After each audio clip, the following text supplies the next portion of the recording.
Assalomu alaykum kanal kuzatuvchilari. Mana bugun biz navbatdagi T60-70 traktorlarimizni Xorazmga yangi bozorga jo'natyapmiz. G'iyosiddin aka, assalomu alaykum. Charchamasdan yaxshi kelib qoldingizmi? Moray bo'lsin yangi traktorlar. Endi fermer xo'jaligini qanaqa bo'ldingiz shu haqida ozgina kanal kuzatuvchilariga bir o'zingizni taassurotlaringizni, qanaqa fikrlaringizni aytib bering. Mayli. Assalomu alaykum.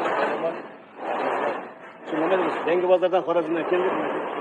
Bunga Holland 60-70 traktorni oldik. Ismim G'iyos. Iqlos fermer xo'jaligining rahbariman. Bitta emas, ikkita oldik. Ana. Ikkita oldik. Hammaga tavsiya etamiz. Ana shu traktorni olishni hammaga tavsiya etamiz. Ishlaringiz omad, rivojini bersin, ishlaringiz. Bunning ko'pini sotib hammaga narsa qilsin. Rahmat. Yaxshi kunlaringizga xizmat qilsin. Traktorlarni olish nasib qilsin hammamizga. Aytgansiz, rahmat.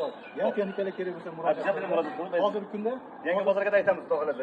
Keyingi fermerlarga hammasiga aytib bekor qilib, xudo xolasa, borni aytamiz. Hozirgi kunda aksiya davomida buni 950 milliondan sotyapmiz traktorlarni, xabaringlar bor. Murojaat qilinglar, hali ham bizda 950 milliondan subsidiya NDS ichida hisoblangan holatda qidiramiz. Shunaqa qilib. Murojaat qilinglar, rahmat. Traktorlarimiz to'liq otiladi.